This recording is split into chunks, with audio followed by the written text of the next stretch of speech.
So I'm making this video in the hopes that it can give you value and that the lessons I share with you will push you to change things in your life that doesn't work. I am by no means a perfect person, so the things that I'm sharing here may not be perfect, may even change for me in the future, it may not even make sense to you. But anyway, money is becoming an important topic nowadays, and I thought, why not talk about some things about money as well? So in this video, I'm going to share with you 9 things about money that I wish I knew sooner. Hey guys, welcome back to the channel. If you are new here, my name is Dredd and I post personal finance and dividend investing videos. And currently I am documenting my journey in paying off my student loans. So if you're interested in seeing how everything unfolds or just want to show your support, then please consider subscribing to the channel, liking this video, and also sharing this video. Now with that out of the way, let's get back to the main thing. So the first money truth here is that money is a tool. I think a lot of us are emotionally tied to money. Once we get money, we have this instinct to just immediately spend it just because people are doing it as well. Now I was a victim of this before when I first earned my paycheck. I thought to myself that I am now powerful because I can make money and then earn this money. Little did I know that that only unlocked certain possibilities and revealed a couple of things about myself. I learned that I can be a compulsive buyer when it comes to tech and games, and that's enabling me in some ways that I've never been before. What I understood was that money is simply a tool to get to our goals. It doesn't have emotions. It doesn't care whether you spend it or not. It doesn't care if you're healthy or sick. It doesn't even care if you're happy or sad. It is an enabler. In the end, it is up to the individual on how they use the money. This is why I hate it when people say that money is the root of all evil. In my opinion, the people who actually say this tend to not know about money at all. And I can't blame them for that. Most of us grew up watching different types of media saying that money is evil, that it is the source of everything that is happening wrong around us. Yet the same people who tell us so are using money for their own agendas. So it is up to you to understand that money is a tool. Use it to get to your goals and don't let it blind you. It's just like they say, make the money, but don't let the money make you. So here's my second money truth. A lot of us think that sole purpose of money is to simply buy things or services. But here's the truth that I come to realize as I started to make my own money. Time is much more valuable than money. Now don't get me wrong, both are actually important. It's just that as you grow older, you start to realize that you don't have much time in this world. I am 25 years young, but that doesn't stop me from thinking about the mortality of my existence. I think it's important that we understand money can buy you extra time in this world. When you want to learn something in a short amount of time, you can use money to hire teachers or mentors who have 10+ years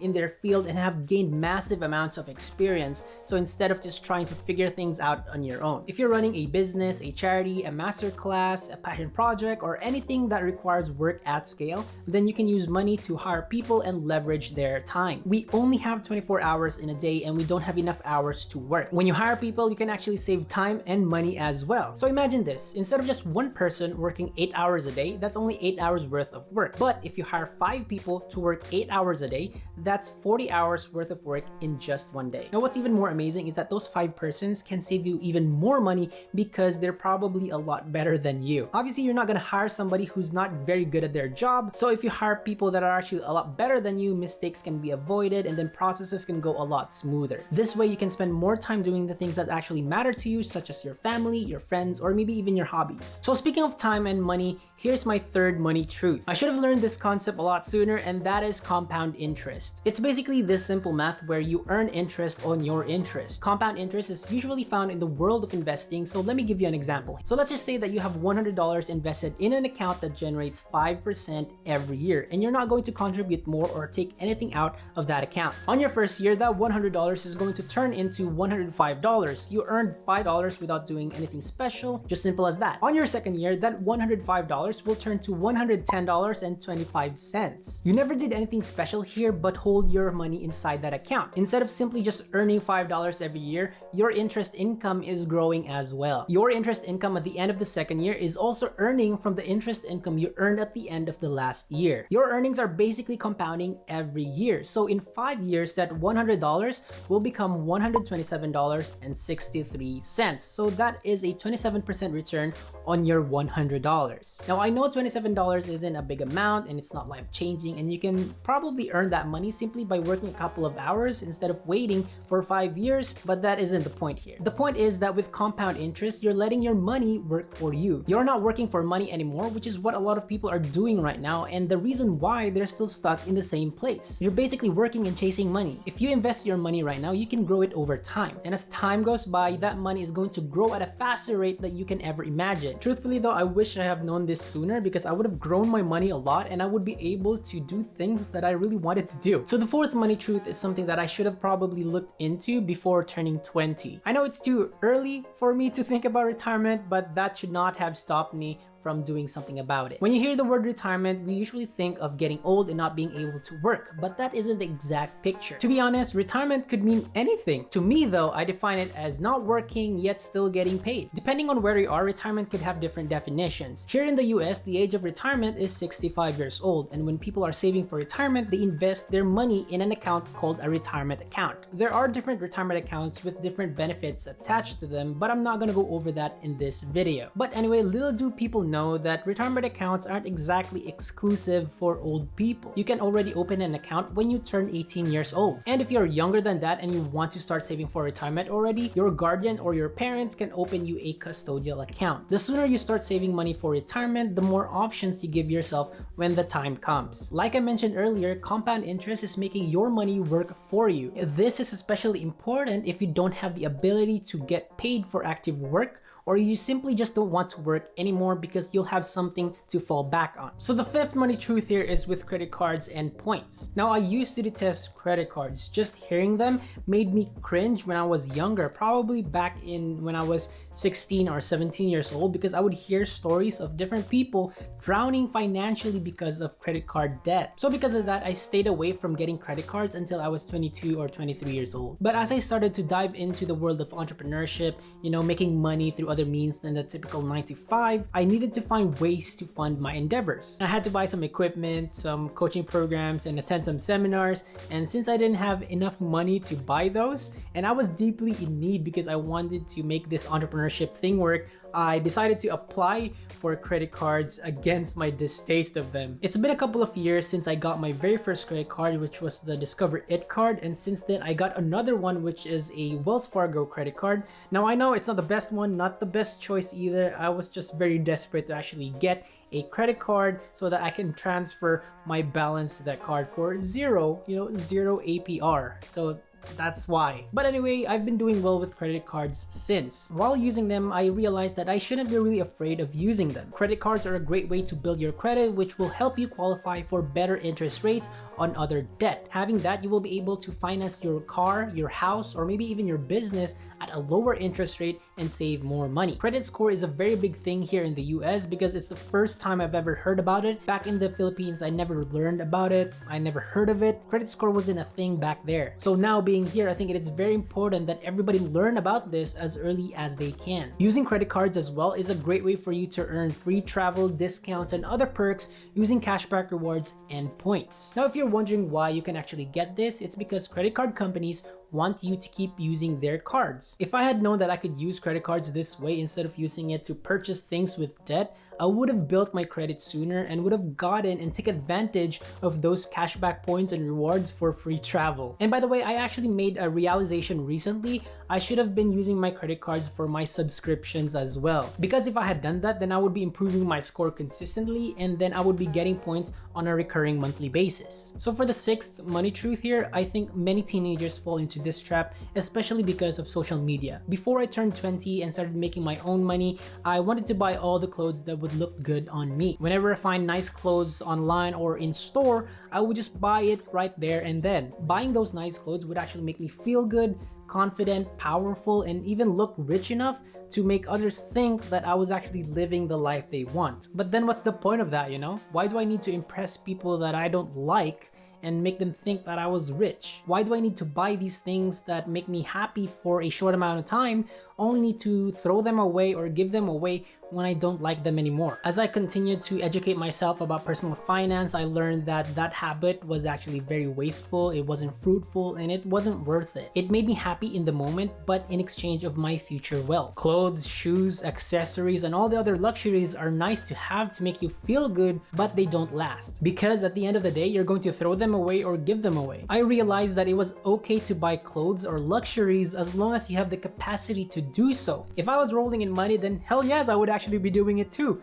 but I wasn't. So now I run on a frugal and minimalistic mentality when it comes to clothing. I would only buy clothes probably around once or twice every 6 months. And when I buy clothes, it would be during a sale at a clearance section of a store or maybe at a thrift shop like Goodwill. People like Warren Buffett, Mark Zuckerberg, Bill Gates, and Steve Jobs are billionaires who really don't care about how they look or what clothes they're wearing because they understand that what makes them successful is not what they wear. It's been known that Mark Zuckerberg and then Steve Jobs would wear the same clothing every day. Mark Zuckerberg with his hoodies and then Steve with his mom jeans and then his turtleneck because it cuts the time for them to make a decision on clothing. Now, I'm not against buying anything fancy or buying clothes. If that's your thing, go do you because that's your money. All I'm saying is that my mindset with money and clothing have changed since then. You can still look good without emptying your wallet, and knowing that you are actually rich is a lot cooler than looking rich. So here's the next one. You've all heard the saying, more money, more problems. And to be honest, there's actually some truth to that. The more money you have, the more things you have to think about in order to make more money or keep it. For most people, when they start to make more money, they also increase their expenses in order to match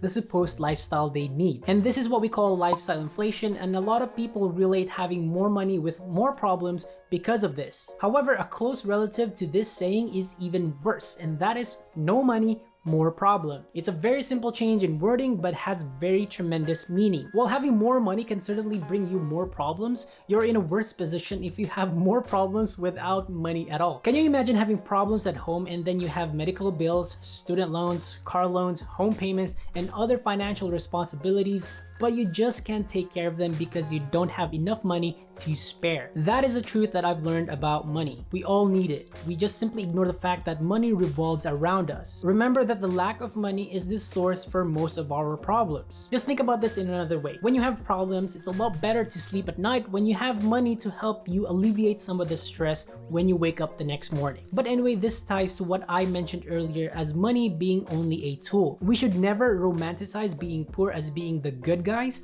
because it doesn't really help us at all. So just remember that having no money means more problems. So the 8th money truth here is that money attracts, so learn to say no. So a lot of people, especially where I was born, dream of working overseas, especially here in the US, because there are a bunch of financial opportunities that you can pursue. However, when I started to make money here in the US, things started to change. Aside from the mindset change, I started to notice that certain people started gravitating towards me. Now, these are not bad people by any means, but this drives my point here that money attracts different things or entities towards you. There were those people who asked me for money simply because I was earning dollars. While I actually wanted to help these people, I realized that this was my money and I actually have the power to do what I wanted to do with it. Plus, I never had any plans to give anything yet to anyone. Because here's the thing, it's actually harder to help somebody else when you haven't helped yourself at all. So learn to say no to these people if you aren't comfortable with your ability to help them financially. Because once you say yes to these people, then you can expect that they will come back to you when they need it or when they want to. Now, I'm not just gonna talk about people here, I'm also talking about luxuries and other objects. Once you have money, you can now obviously afford certain things, and that will open you doors to other things that you've never had before. One example that I can give you is that certain things become accessible to you simply because you have money. And I'm saying you're not even spending more money, you just have money. This could be a higher credit limit, some VIP access, some different discounts, perks, and whatnot. While those sound great, remember that if you don't actually need it, don't get it, especially if you're still going to pay for them. Just because you can afford it doesn't mean that you have to buy it. Remember that a Gucci flip-flops that's 50% off will still ask you to pay 50% of that. Just simply say no to those things if you don't need it. Simple as that. Now, I don't remember where I've heard or seen it, but one thing that I think about whenever I'm purchasing something is the 5x5 rule. When you're purchasing something out of impulse or temptation, simply pause and then think about the item for 5 minutes if it matters to you in 5 years. Now, if it does, then go buy that item. If it doesn't, then put the item back and then move on. This is how I've been saying no to unnecessary spending and unexpected people in order to discipline myself to saving more money. We've all heard that saying, money can't buy you happiness. Now, this is the last point, and I'm probably gonna get a lot of hate for this one, but I believe that money can buy you happiness to a certain degree. Now, let me explain that. Money in and of itself cannot buy you happiness because it's simply a tool. It's a piece of paper, a piece of metal, or even digits in your bank account. Now, looking at those will probably not make you happy. Now, take a spoon for example. Does that actually make you happy when you look at the spoon? Does touching the spoon make you happy? Does, playing with the spoon make you happy? Probably not. But when you use the spoon to feed yourself because you wanted to satisfy your hunger, that will probably make you happy. So money in itself doesn't actually buy us happiness. It's the meaning of money and having money that gives us happiness. It's the possibilities and opportunities you get when you have money. Imagine this, will it make you happy if you were able to buy a home for your family, a car for your spouse, an education for your children, pay the medical bill for your parents' surgery, or maybe even donate to your church or charity? If being able to do those made you happy, then money just did its job. All those things can certainly make us happy because money doesn't have to be limited in our own happiness. Happiness through money not only exists for ourselves but also for others. Money is a means to happiness, but it never should be used as a basis for your happiness. And there you go, guys. Those are the 9 things about money I wish I knew sooner. What are some of the money truths that you actually like, and what are some of the money truths that you have